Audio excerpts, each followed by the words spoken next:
Hey, Em. How are you doing, girl?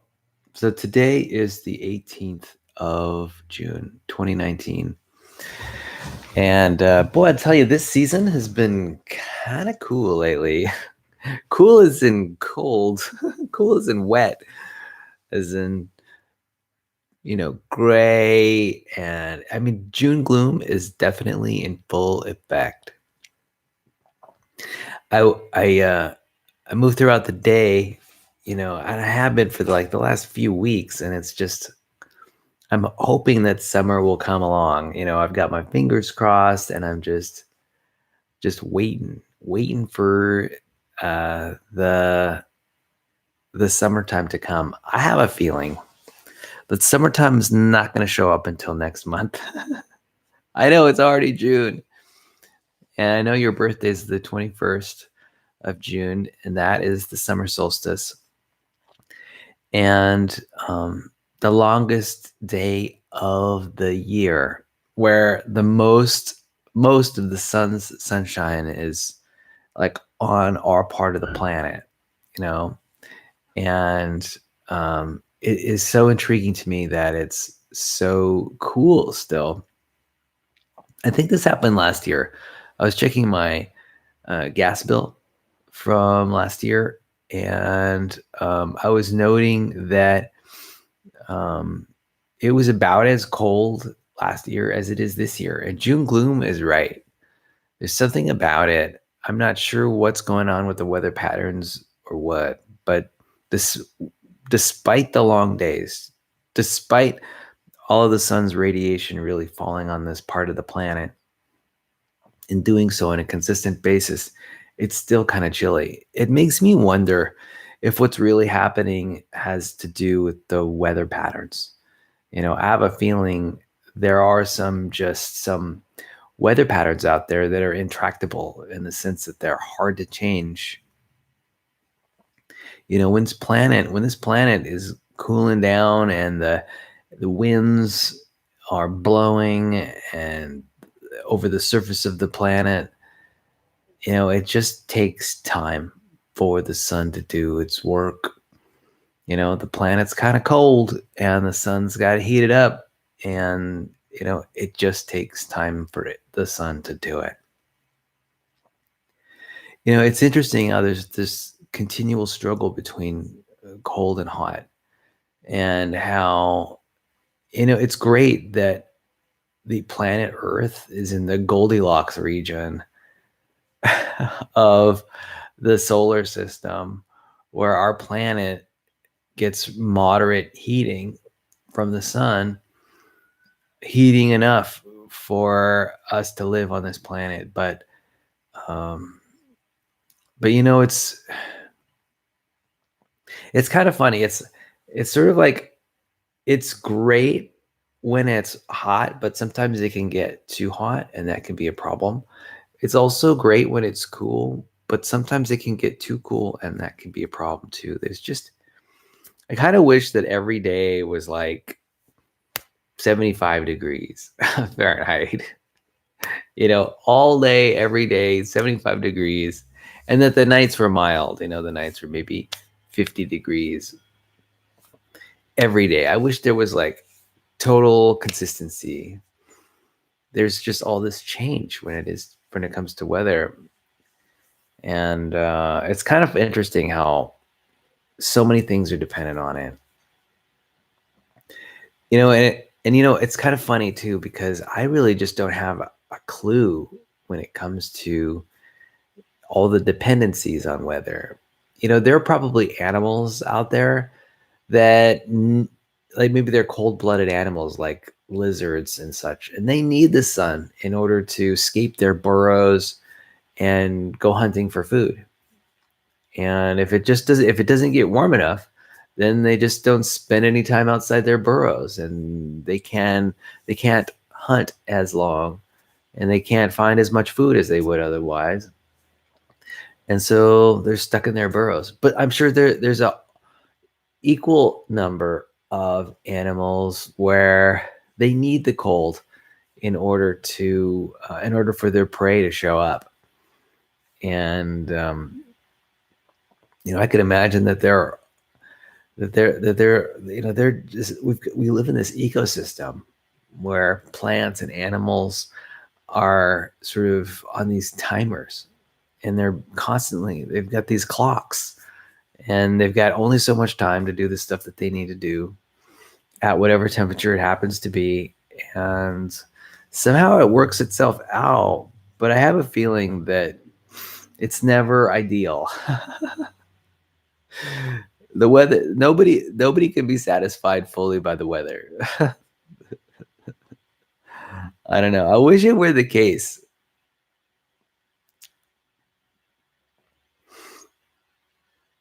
There's just so much variation in our ecosystem. I know. I know. The simple model that I describe, where it's 75 degrees during the daytime and, I don't know, 65 or 50 degrees during nighttime. I have a feeling if that were sort of implemented in our environment, then it would kill off millions of species. I mean, you just can't satisfy every species with the weather. It's kind of funny. Well, what happens is that animals develop niches, right? They're in one niche or another niche, and um, there's very little crossover. It's all about collecting food and gathering resources, and I don't know. There's also recharge. Plants and animals need to recharge, and they recharge in different environments. It's really complicated. The Earth biome is super duper complicated, and I'm glad I'm not in charge of it. I kind of wish I was sometimes, because then I would tailor my environment to me perfectly. And but of course that would probably happen at the expense of a million other species. Yeah. I kind of feel like a farmer. Farmers, they demand particular results from weather. They want it to rain a certain number of days. They want to get this much rainfall. They want to get this much sunshine. They want to get this much fertilizer on their plants. They want to get this many pollinators, like bees and bats, to move pollen around. And, they've got a lot of specifications. And I don't know. It's awful complex. Personally, I have a hard time just keeping houseplants alive. I've got 2 houseplants right now, and one of them is struggling and the other one is doing fine. The one that's doing fine is the one that's accustomed to living in the desert with almost no food and almost no food and sunlight. Thankfully, plants like that exist, because I've got another plant. It's essentially a broadleaf house plant in a plastic pot, and it is struggling like crazy. It's got burnt edges. I can't even believe it's still alive. I'm surprised that it's getting the sunlight that it needs to stay alive right now, but it is somehow. It's just hanging on. It's hanging on by a thread. And you know what? I do give it some attention. I'll water it and, I don't know, look at it. Oh boy. I wish I had more of a green thumb. Maybe I was thinking that maybe I would take a class at Allen Hancock College. They've got they've got agricultural business, something like that. Agrobusiness, I think, is the name of the degree program. And, maybe I need to do that. I need to learn about soil constituents. I need to learn about salts in soil and iron in soil and potassium in soil and nitrogen fixation. And I need to learn about soil moisture and nutrition, and that would be nice. I have a feeling that if I felt like I could have a success with plants, then I would go plant crazy. Yeah. But right now with I have not been having a lot of success with plants, and because of that, I don't spend a lot of time thinking about plants. And so naturally, the consequence is I don't have very much success with plants. So, or a limited success. If I just extended myself with plants, I might be able to find whatever plant type, plant variety that would help me be more effective with plants. I bet you there's probably a type of plant that I gel with. Maybe it's a cactus plant, maybe it's eucalyptus plants, maybe it's, I don't know, maybe it's fruit trees, maybe it's apple trees, maybe I have the potential to have a really green thumb and be like Johnny Appleseed with apple trees only, you know or maybe it's grapes. Maybe I just haven't given myself a chance. Maybe it's like grass. Maybe I'm just an expert grass keeper and I just don't know it yet. It's kind of funny too, because while I appreciate plants and I enjoy plants, I don't put a lot of energy into plants. And I don't know. There are other things that I like to do. I like to read. I like to go out and enjoy time with other people, have conversations. I've been going out to the beach lately, so I've been doing that. So there's this question I've got. If I, that's the title of this video. If I could have a shopping spree to any store, what would it be? And my answer to that question is Amazon.com, of course. That would be amazing if I could have a shopping spree from Amazon. I'm not really sure what I would buy, but they pretty much have everything in there in that store. And interestingly, it's not a brick and mortar store. I have the feeling that the intent of that question is asking to refer to a brick and mortar store. That actually would give you a lot more. If I answered with a brick and mortar store answer, that could give the questioner actually some good information. So let me think about, I guess from a brick and mortar perspective, I'd probably, if I could have a shopping spree, it would be at REI. That'd be a perfectly fine place for me. I think it would be one of the big REIs, like the 3-story REIs. They've got, I think there's I know of like 2 huge REI stores. One I think is in Seattle, Washington, and the other one is in Denver, Colorado. Denver has this 3-story REI. It's pretty big.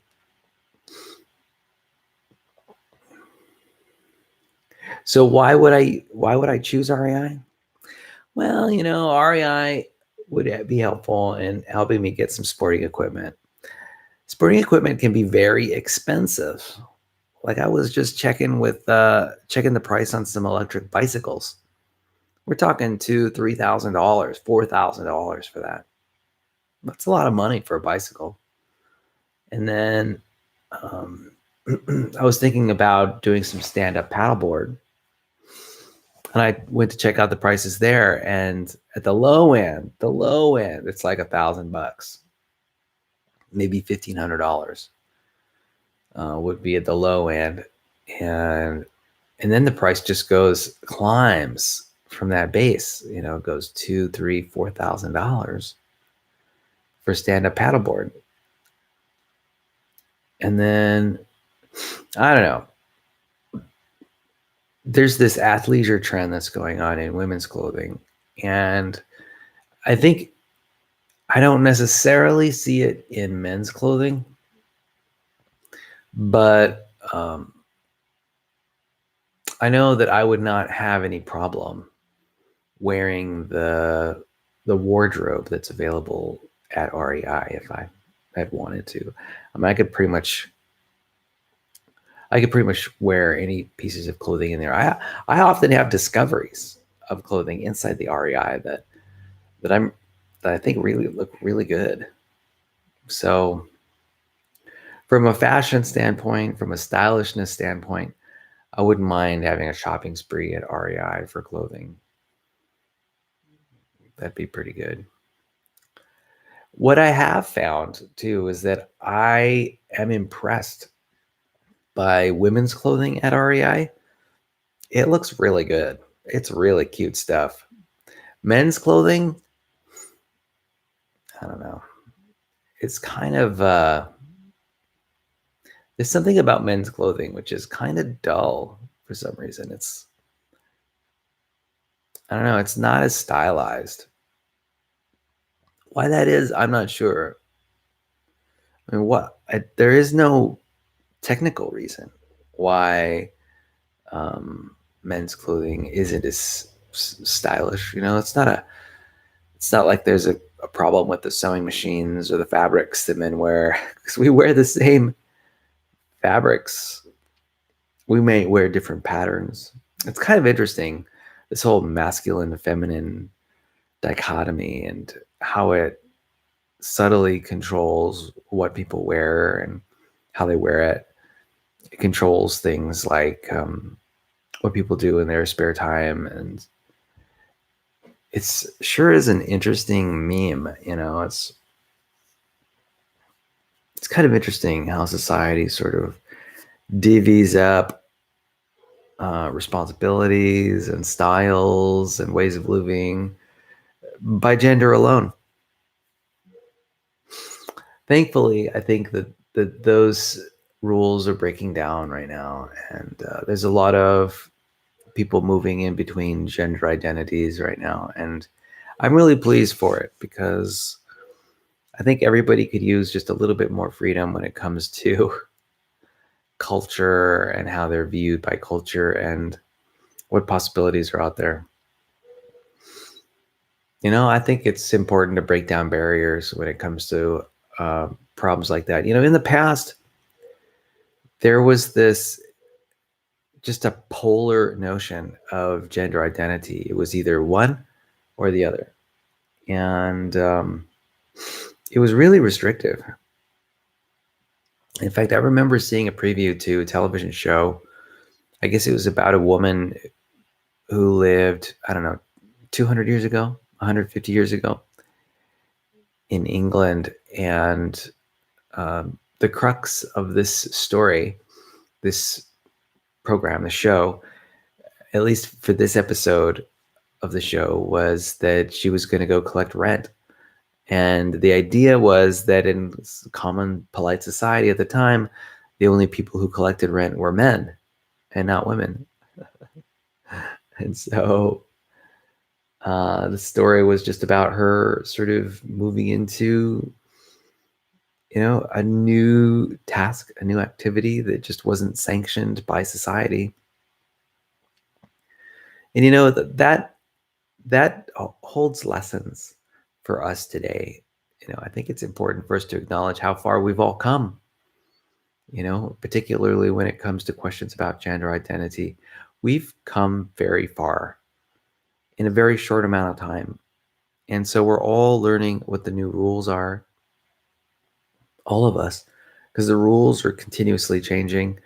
We're always sort of calibrating what the rules are, what kind of responses and permissions we have from our friends, relatives, and strangers. I don't know. It's an exciting time to be alive. May we live in exciting times. And I think we have. We're doing it right now. We're living in an extremely exciting time. And so what that means is that there's a lot of choices out there. There's a lot of freedom. And if we can keep from getting into car accidents and getting ourselves injured, we can enjoy some of that freedom, right?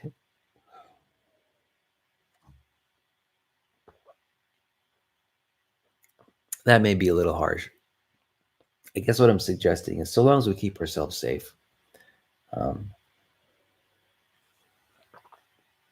So long as we keep ourselves safe and others safe, there's really no telling what we can do in terms of our creativity and the freedom of our action. We can really make a lot of progress. And I'm glad. It's kind of funny. I kind of think that if I just hang on, that almost all problems will be solved. I was reading an article, a news article on the internet, and it was talking about these proposed cures for Alzheimer's disease. There were some proposed cures for heart disease. And it's just amazing the kind of progress that we're making now. We're really getting to the bottom of a lot of the problems that have been plaguing humanity for a long, long time. And I'm so pleased by it. I also have been, as always, I look at the latest news as it relates to autonomous vehicles. And I really get the sense that just in a few years, maybe even less than 5 years, the highways will be replete with autonomous vehicles. And I'm thinking to myself, man, Miguel, just hang on for another decade and a half, and basically all your problems will be solved. I mean, we will have figured out a way to survive the problem of cancer and heart disease, and we will have figured out a way to solve energy problems, the problems of food insecurity. I just got word, I read an article about there's some community in Europe that is providing free public transportation to its citizens. I mean, that's amazing. Free public transportation. And already there are a lot of communities or states that are providing free healthcare to their citizens. And I mean, before we know, I think there's even been a few trials of basic income. I don't know, or maybe it was like Norway or Finland or someplace like that.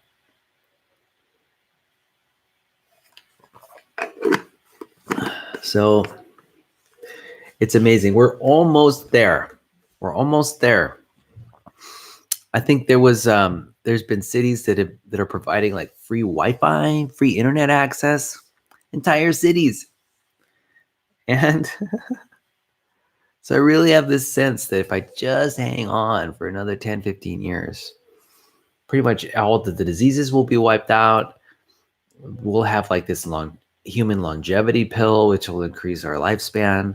We'll have autonomous vehicles, and we won't have to worry about getting into car crashes. We'll have free transportation, free money, and free. I know. And all I have to do is just hang on, right? I just have to hang on for just a short while, and then boom, all this amazing stuff happens. I mean, that's the way I feel with even like virtual reality and video games, right? I've heard that, what is it, Sony? They're considering coming out with maybe a new video game console, and it's going to be like their ideas that the next one might be just all about virtual reality, and which is exciting.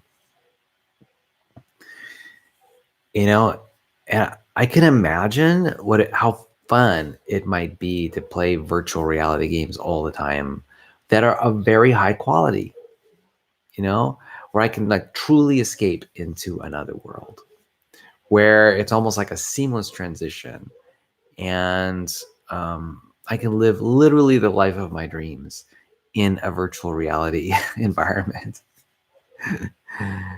Doesn't that sound amazing? It sounds amazing. And when will it be coming out? Probably less than 5 years from now. So like I said, I do have this definite sense that if I just hung on, somehow I kept myself alive. If I could keep myself alive for another 5-10 years without being stricken by some kind of horrible disease or disability, then I could take advantage of the whatever the fruits of society are, of all those amazing, miraculous machines that are being developed, all those techniques. I don't know. There's so much change happening in all layers of society. It's just amazing. I know. I know. It's a good time. It's a good time to be alive. That's for sure. Although I think I'd rather be alive like 20 years from now. So, Emily, I just want to say that, you're really fortunate to be growing up in this time period when I think they call it what is it called? The nexus or the singularity? Oh, yeah. I'm looking forward to the technological singularity. So, not that it'll ever happen, but the technological singularity is about basically the world of your dreams being manifest right now, all the time. Like amazing, like advances in artificial intelligence and microchip development and processing speed and communication technology, just able to provide I can just imagine miracle after miracle arising out of the marketplace, and just millions of people taking advantage of those things. It's going to be amazing. Like I think about there are plans to have like this orbiting internet service from satellites that orbit the Earth.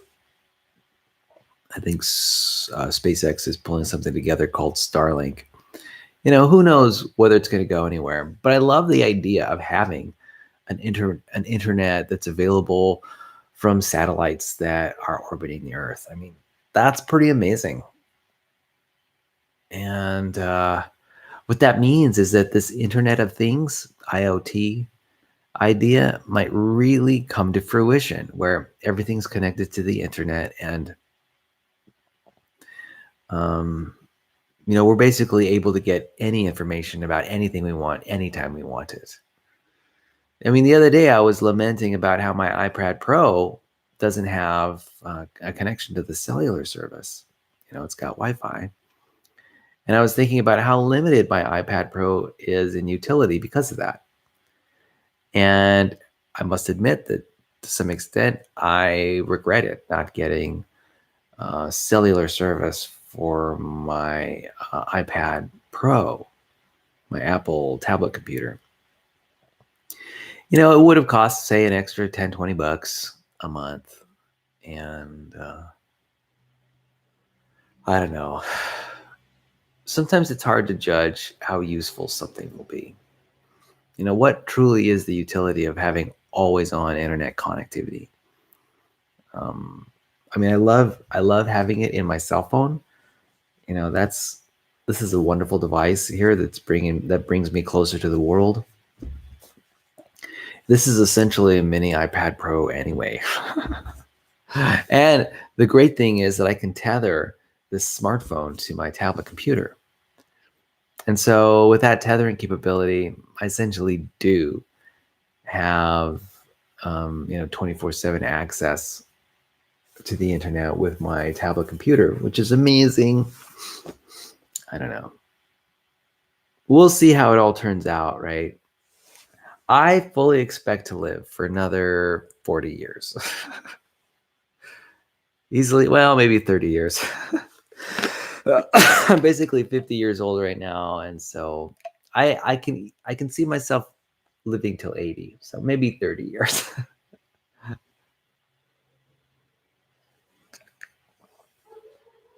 30 years, when you think about it, is not that long. I mean, I've already lived 50 years, so I've lived 20 years longer than 30 years.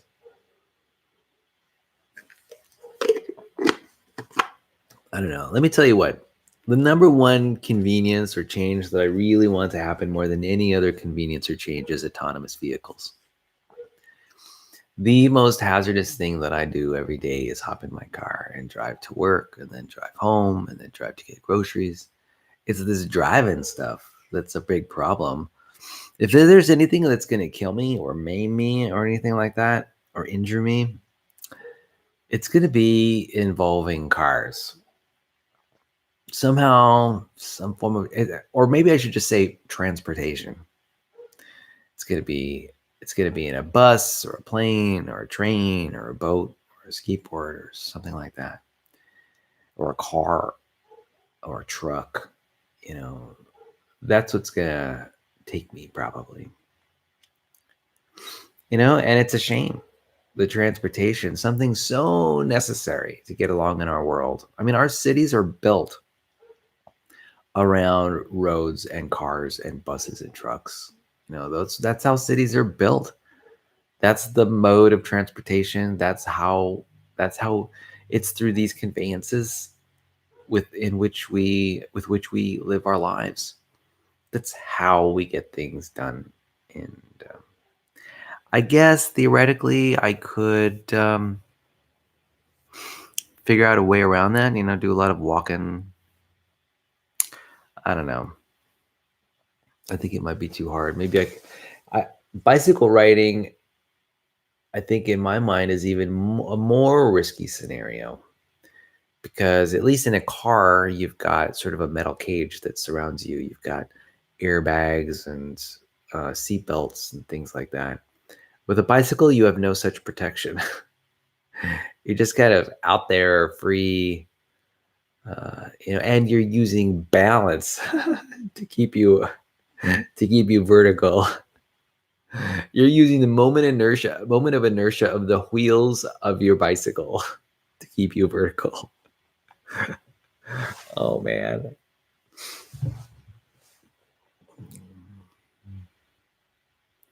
So anyway, yeah, I think there's going to be a time when, if this virtual reality stuff really catches on, like the Sony PlayStation virtual reality machine. I know Microsoft has got some virtual reality ideas that they want to promulgate.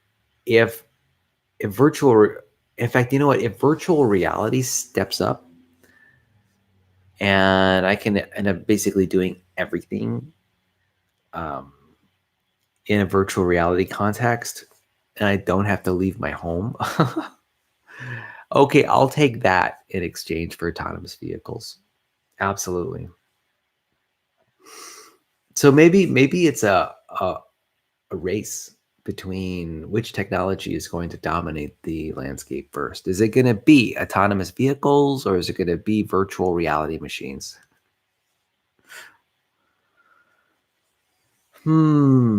Well, I think it's going to be autonomous vehicles first.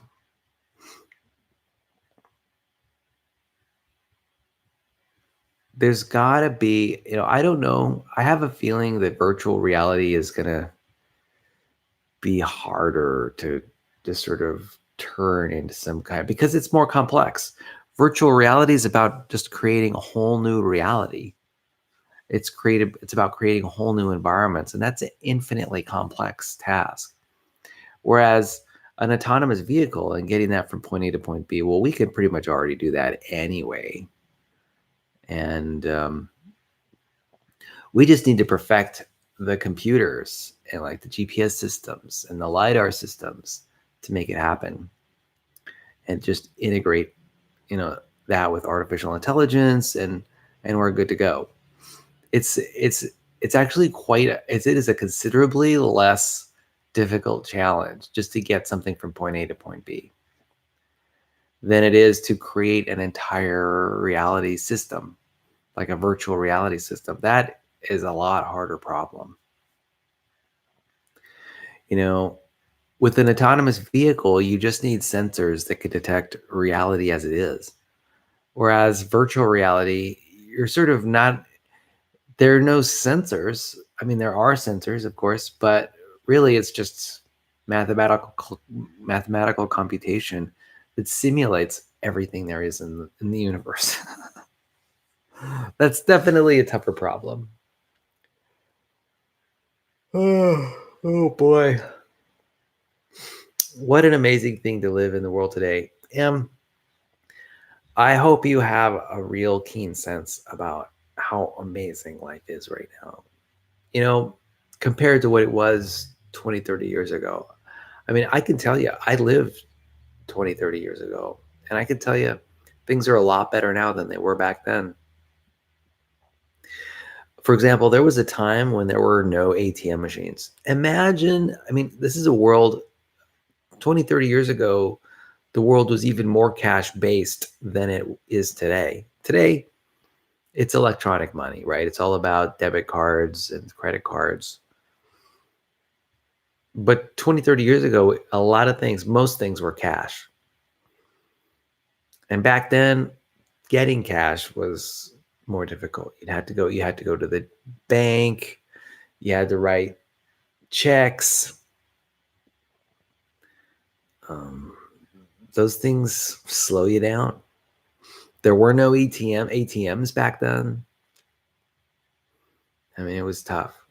In a cash-based society, there were a lot of logistical challenges. Today, almost no logistical challenges. If I wanted to send my brother like $200, I could do it like in 5 minutes or less. And if I was really trying, I could probably do it in 2 minutes or less. I could just send money. Back then, 20, 30 years ago, it was like having to send money via like, well, sending money from one person to another was just not that easy. The best you could do was send them a check, and you could send up a check via snail mail, and snail mail may get there like in 2, 3, 4 days. I know. We do live in an amazing world today. Just amazing. And it's getting better and better all the time. Glad to say it.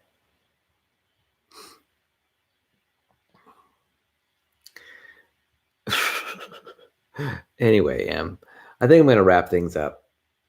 I hope you have a wonderful day today at school, a wonderful day. I know your birthday's coming up. You're going to be 15 years old. You know, I want to give you a shout out and a congratulations on just making it this far. 15 years old is an amazing accomplishment. And, you know, I'm happy for you, girl. Take care. I love you.